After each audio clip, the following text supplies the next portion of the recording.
If you want to learn how to play the crafter in Mythwind, you've come to the right place. In this video, we're going to be using the updated rule set version 1.1 from the crafter's journal to learn the crafter's character actions, worker actions, and other unique things that only the crafter does in this game. So with that said, let's start refining our materials and creating our goods. If you haven't already seen the Mythwind Start Here video that covers the core rules from this game, watch that one first and then come back to this video when you're ready to learn the specifics of how to play the crafter. The link for that Mythwind Start Here video is in the description. Similar to the Start Here video, this video also uses the updated rules version 1.1. And remember, these rules can replace any previous rule set for the game. The values of the reputation dials has been updated with this rule set as well, but older reputation dials can still be used. Also, before we get started, I want to give a quick shout out to Open Owl Studios for sponsoring this video series and providing a review copy of the game. Their support and your support when you like videos and subscribe to the channel is much appreciated and helps keep this channel going, so thank you all. In Mythwind, the crafter is a character who gathers materials, refines those materials, and fulfills requests for goods from the townsfolk. As you fulfill more requests, your reputation also increases, and this means when you sell your items, you will earn more profit in the form of coins. The 5 different materials you work with as a crafter are canvas, leather, cedar, birch, and paper. You refine these materials in your workshop and can sell them for more and more coins the farther they are refined. Or you could use them to pay for your skills or create goods to fill your incoming requests from the townsfolk. The setup for the character-specific components wasn't covered in the Start Here video, but it would be done after the town board's set up. The first thing you'll need to do to set up for the crafter is find these 3 crafter inlay boards, the crafter header, and these 5 reputation dials. Place the header like this with the purchase rate side up into the tray, then place these other 2 inserts here and here. Carefully place these 5 crafter dials with the 1 reputation value on the left, then place the reputation board on top of these. The 1 reputation and 1 coin value should be shown through the windows for all 5 of these. Find the crafter's skills and place them face down next to the tray like this. It's helpful to arrange them by skill level, where you group the 1s, 2s, and 3s together. Then place the crafter's mini next to the tray along with 10 coins. Find the crafter's draw bag and all of the crafter's materials. Take 2 of these materials at random and put them into this first refinement slot. Next, sort material by type and take 1 of each type of material and put it into the crafter's draw bag. Find these request cards and sort them out by the sprite number listed on the backs of them into 5 stacks, 2, 4, 6, 8, and cards with no sprite icon. Shuffle just the stack with no sprite icon cards. This makes up your request deck. Set the rest aside as they'll get used in later seasons. Draw the top card of the request deck and place it face up. Finally, keep your crafter quick reference card nearby if you need to refer to it throughout the game. The crafter's player board, or probably better described as a tray, is made up of a few sections. On the left is the restock or sell action list, which shows which material you can restock or sell. It includes spaces for workers to use and also spaces for the skills you acquire. The board to the right of this is the workshop area, and this is where you store inventory and refine materials. This inventory slot has no limit to the amount of materials that can be stored here, and is where you store materials to be used in the refinement process. Each of these 5 numbered refinement slots can be thought of as workstations, and these are where you will refine your materials throughout the game. As you refine material, you move it to the next higher refinement slot following the arrows. You will have the choice with many of your refined materials to either sell them, use them to help build goods that come in from the requests of townspeople, or pay for your skills that you want to add to your player tray. Each refinement slot can hold a maximum of 5 material tiles. I'll also point out that there are 2 worker action slots available in this area that we'll cover when we look at worker actions. Lastly, let's look at this reputation tracking area. Your reputation level for each requested good, hammers, scrolls, backpacks, boots, and curios, is shown at the left, and the premium reward you'll receive when the request for that good is fulfilled is shown on the right. You start the game with a single request for a good, but you can get more by taking one of your workshop actions. During the Dusk Phase, you'll have an opportunity to fulfill one request with materials from your workshop and collect coins, premium reward, and action bonus shown at the bottom of the request. You then place the fulfilled request in a separate pile. On another day, when you take the action Increase Reputation, you discard the required number of fulfilled requests to rotate the dial for that fulfilled good one space counterclockwise. You'll see as your reputation level increases, your premium reward for that good may also increase as well. If you remember from the Mythwind Start Here video, which covers the rules from the Town Charter rulebook, Mythwind is played over seasons. Each season is divided into days, and the phases of a day are dawn, daytime, and dusk. Most of the character-specific differences for the crafter happen in the daytime phase, but there's one unique dusk phase step the crafter does as well. Alright, let's move to the daytime phase. So if you remember, this phase starts with all players taking one town action, which determines alignment for your character action, which we learned about in the Start Here video. The town action is followed by your character-specific action, and then their worker actions. What we didn't learn in the Start Here video were the specifics of this character action and worker action, and that's exactly what we're going to look at next for the crafter. The character actions that are available to you for the day are limited to either sprite actions or villager actions, depending on the town action you took. If you're aligned with villagers, then you will be limited to selecting from the bottom 3 character actions shown here on your player board. The center action here can always be used, as it can be used with either alignment. For an example of this, if you took the Build Demolish action for your town action, you'll be aligned with villagers for the phase and will be limited to just the bottom 3 actions for your character action for the turn. The character action for the crafter is made up of the following steps that happen in this order: restock or sell, resolve skill, gather materials, and refine materials. To put this in perspective a bit before we get deeper into detail in each one of these, here's an example of what the typical character action looks like for the crafter. You first select a material that matches your alignment for the turn. So let's say you're aligned with villagers and choose leather. You then get to choose to either restock or sell this material. Let's say you choose to restock it. So you take one leather from the supply and add it to the draw bag. Next, you have the option to perform the skill in the same row as the material selected. If there's no skill there, you don't get this option. The skill next to leather is the productive skill. This one lets you draw one item at random from the bag and put it in your inventory slot. Next, you gather materials, and this allows you to remove 3 materials at random from the draw bag and place them in your inventory slot. So now you have 4 material tiles there. And finally, you refine all of the materials from the inventory slot by either moving the material from the slot to the first refinement slot to start its refinement process, or move the material from the inventory slot back to the draw bag to advance a material of the same type one slot higher in the workshop. Let's break this down and add a bit more detail next. To start the character action, the crafter either restocks a material or sells a material.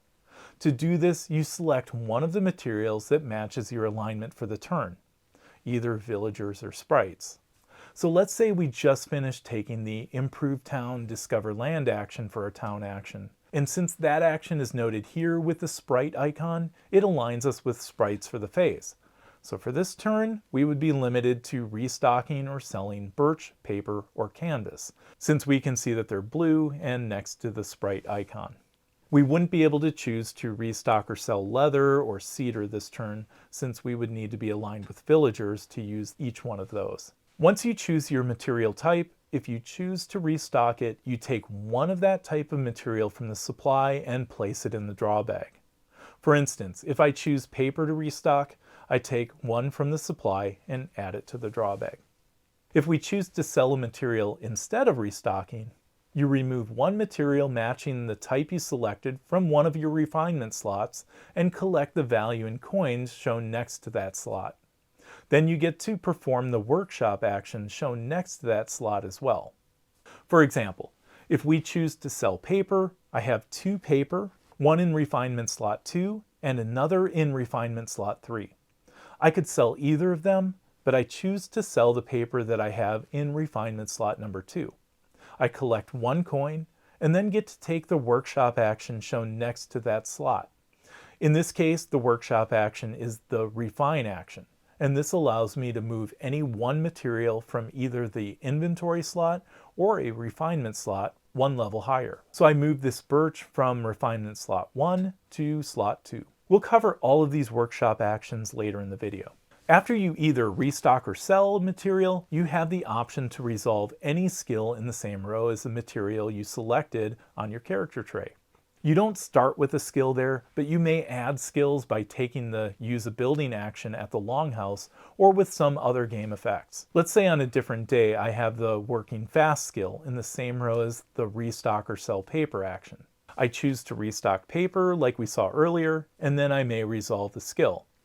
The working fast skill lets me move one material of my choice in the workshop to the next highest refinement slot. So I move this birch 1 slot higher. For the gather materials part of this action, the crafter simply draws 3 materials at random from the draw bag and places them in the inventory slot in the workshop. And again, there's no limit to the amount of materials allowed in the inventory slot. And finally, you refine all of the materials from the inventory slot by either moving the material from the inventory slot to the first refinement slot to start its refinement process. And remember, the maximum number of tiles a refinement slot can hold is 5. Or you can move the material from the inventory slot back to the draw bag to advance a material of the same type 1 slot higher in the workshop, following the arrows listed on the workshop board.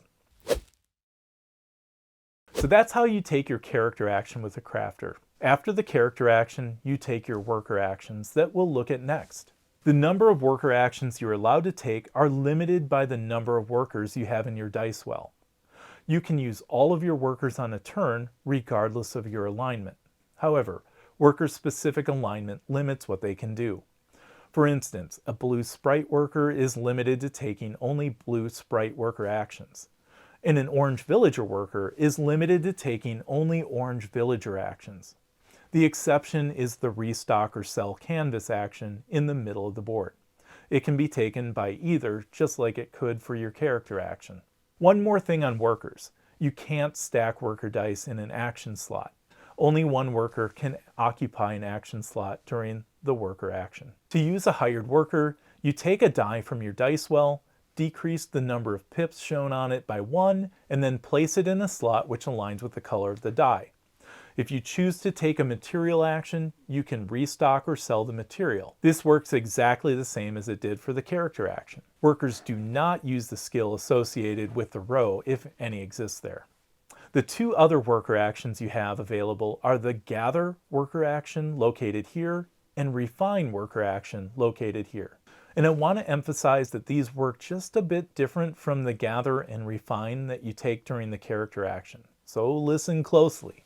So when you take the gather worker action, you draw only 1 random material from the draw bag and place it in the inventory slot in the workshop. And when you take the refine worker action, you move any 1 material from the inventory slot to the first refinement slot, or move any 1 material in a refinement slot in the workshop to the next highest refinement slot.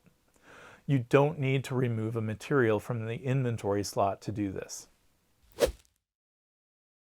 So that covers character-specific daytime actions, but before we move to the unique Dusk Phase step for the crafter, there are a couple things we'll explore deeper, and those are skills and workshop actions. Now that we know where your skills get placed and when they would activate, let's look a bit closer at how you gain skills, pay for skills, and how you can arrange your skills. If you use the Longhouse for your town action, you have the choice to gain a coin or gain a skill by paying its cost.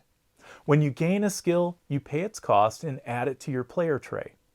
You can always add any of your level 1 skills, But in order to select a level 2 or level 3 skill, one of the sprites shown at the top of the skill must be in play, and these will come into play later on in the game through events. To pay for a skill, you pay the cost in resources, taking them from your refinement slots in your workshop and placing them in the supply, not back in the drawbag. You must pay with a material meeting or exceeding the refinement slot number shown next to the material icon on the skill. Once you pay for the skill, you flip it over and add it to your character tray. You can place this in any slot you wish and may rearrange any of these skills in different slots anytime you gain a new one. For a complete list of what your skills do, see the skill index in your crafter journal. So for example, I use the Longhouse for my town action and choose to pay the cost of my productive skill. This is a level 1 skill, so no need to have any sprites shown in play. To pay the cost, I need a canvas that is level 3 or higher, a cedar level 2 or higher, and a birch that's level 1 or higher. I take the canvas from refinement slot 4, the cedar from refinement slot 2, and the birch from refinement slot 1, and place them back in the supply, and then flip the skill over and place it in any skill space I choose. So I place it next to this one. We looked a bit at the sell action that you take for your character action and your worker action, and like we saw, when you sell a material, you not only collect the coins as shown next to the refinement slot for the material you sell, you may also take the workshop action shown next to that slot. So let's look at those in detail here. If you sell a material in refinement slot 1, you also get to take the draw a request card workshop action. This allows you to draw the top request card from the request deck and place this in your player area. This is a great way to have more things to work on that you can try to fulfill this day or in future days. If there are no cards left in the request deck, then ignore this action. If you sell something in slot 2, then you get to take the refine action. We've looked at this a bit already, but as a reminder, this allows you to move any one material from either the inventory slot or a refinement slot one level higher, and you don't need to remove a material from your inventory to do this. If you sell something in slot number 3, you also get to take the gather action.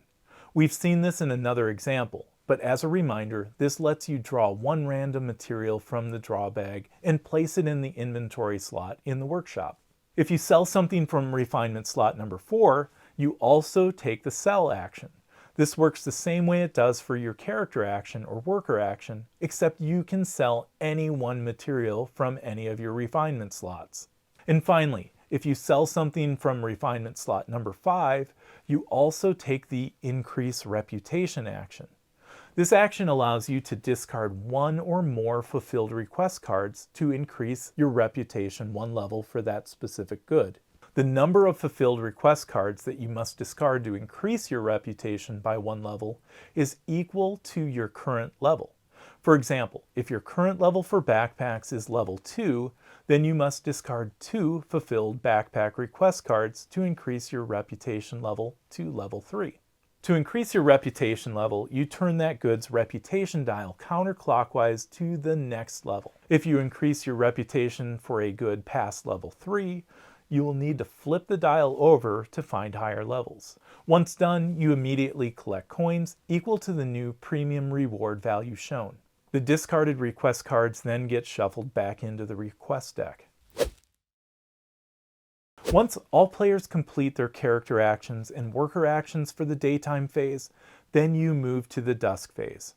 And I'm pointing this out here because the crafter has a unique step called the fulfill request action they can perform during this phase. In the dusk phase, the crafter has the option to resolve one of their request cards. To do this, the crafter spends matching materials from refinement slots that equal or exceed the refinement level noted next to each requirement. The materials that you spend get placed in the supply and not in the draw bag. After paying the cost, the crafter gains the reward shown at the bottom of the request card, which is typically coins, the premium reward for that good, which can be found next to your reputation for that good, and then followed by a bonus workshop action. Then the card gets put in the completed pile, where it can get used to increase that good's reputation during a future increase reputation action. For an example of fulfilling a request, To craft this backpack, you would need to spend 2 canvas of refinement level 2 or higher, and 1 birch of a refinement level 1 or higher. After paying the cost, you collect 2 coins and the goods premium reward, which if we look at the reputation track next to backpacks, gives us 1 additional coin. Then we get to take an additional refine action. After collecting the reward, the card gets placed in our completed rewards pile. At the end of a season, along with end of season steps we looked at in the Start Here video, each character also has their own upkeep steps to resolve at this time, and all characters can resolve these simultaneously. For the crafter, you will need to take all request cards except for your fulfilled requests and sort them into piles by number like we did during setup. Count in-play sprite dice on all the character boards and the town board, and then take the request piles equal to or lower than the number of sprite dice in play to make the next season's request deck. Set aside all other request cards for the season. Shuffle this new request deck and then draw a number equal to the number of villager dice in play. These are then your available requests for the next season. To save the game for the crafter, place the coins, request cards, and supply of material under the crafter header board. For the request cards, place the request cards that are not part of the next season deck face down. Place the new unfulfilled requests face up on top of those. The request deck for the next season face down, and then any fulfilled request cards face up at the top. Under the left crafter board, store your unused skills. Under the board on the right, lay the materials down in these slots. Then place the lid on the tray along with the draw bag and your mini and put them back in the box. To continue the game at a later time, just do these steps in reverse order. Alright, so that sums up how to play the crafter in the epic game of Mythwind. So I hope you enjoyed this how to play video, and if you did, please remember to like and subscribe. When you're ready to continue your character learning journey, you can find the links to the other character videos along with a link to the Start Here video in the description. I look forward to seeing you in the next video.